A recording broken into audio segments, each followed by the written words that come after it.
क्या हाल है दोस्त। Welcome to the traders.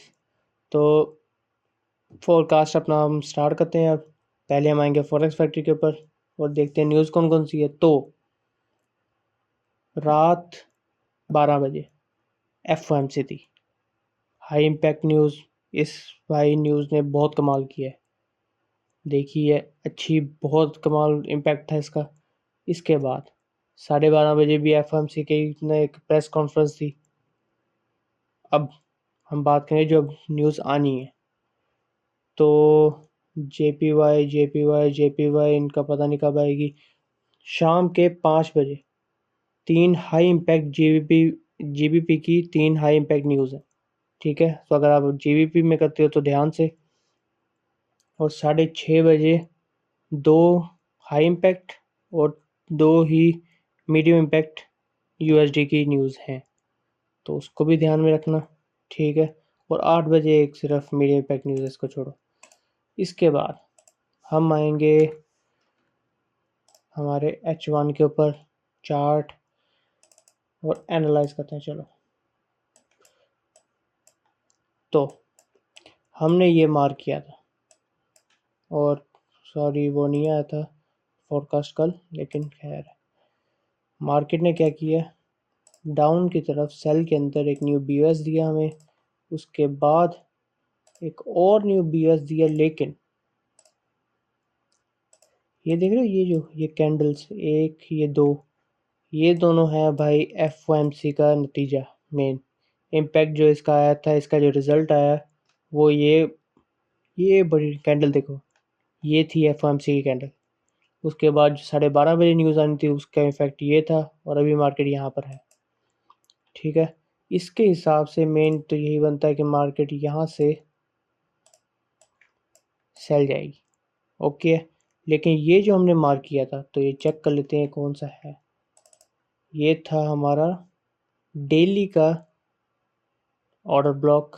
Main daily यहाँ से क्या हुआ था, यहाँ से हुआ था चौक। ठीक है, और इसके बाद ये हमारा मेन ऑर्डर ब्लॉक बन रहा था।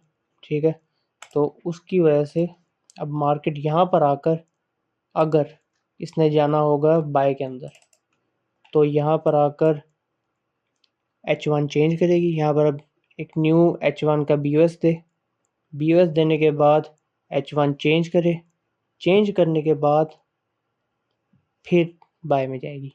ओके है, अगर नहीं करती है फिर डाउन की तरफ तोड़ जाएगी, सिंपल सेल में जाएगी।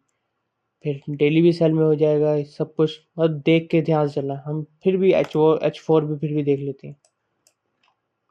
H4 का भाई मेन यही ऑर्डर ब्लॉक बनता है, मेन नहीं मतलब ये देखो ना, यहाँ पर मार्केट ने क्या किया था, न्यू BOS, उसके बाद यहाँ पर चौक BOS, और उसके बाद ये वन कैंडल BOS हुआ, यहाँ से चौक किया मार्केट ने नीचे की तरफ, डाउन की तरफ, और उसके बाद ये न्यू अब BOS दे दिया।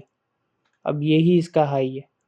तो अब अगर यहाँ पर कोई न्यू BOS देता है और फिर चेंज करके अप की तरफ जाता है, बाय में जाएगा, तब जाके हम कहेंगे कि ना भाई हाँ एच डेली अभी ऐसे काम कर रहा है सही।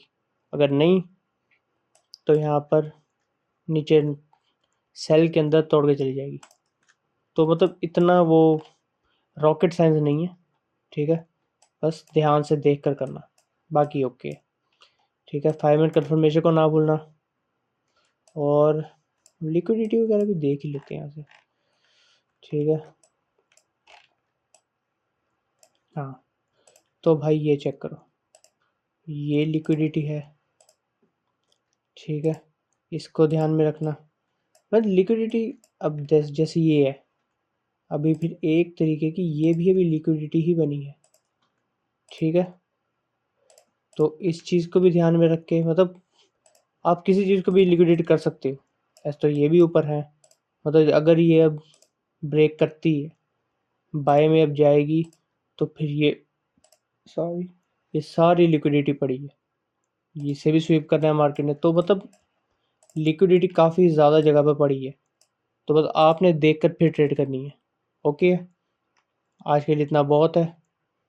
मैं फिर भी पहले बता देता हूँ, हमारा H1 का सेलिंग जोन ये ऑर्डर ब्लॉक है, इसे मैं ख़त्म कर देता हूँ। जो ये ऑर्डर ब्लॉक है, ये हमारा H1 का सेल का ऑर्डर ब्लॉक। और ये जो ऑर्डर ब्लॉक मार्क किया हुआ है, ये जोन मार्क किया हुआ है, ये है हमारा डेली का बाइंग का ऑर्डर ब्लॉक। तो मतलब H1 चेंज हो सकता है, काफ़ी चांसेस हैं, तो इसको ध्यान में रखना। बस कंफर्मेशन वगैरह को ध्यान में रखो, सुकून से ट्रेड करो, हो जाएगा। बाकी खैर, तो आज के लिए इतना बहुत है, मिलते हैं कल। अल्लाह हाफिज़।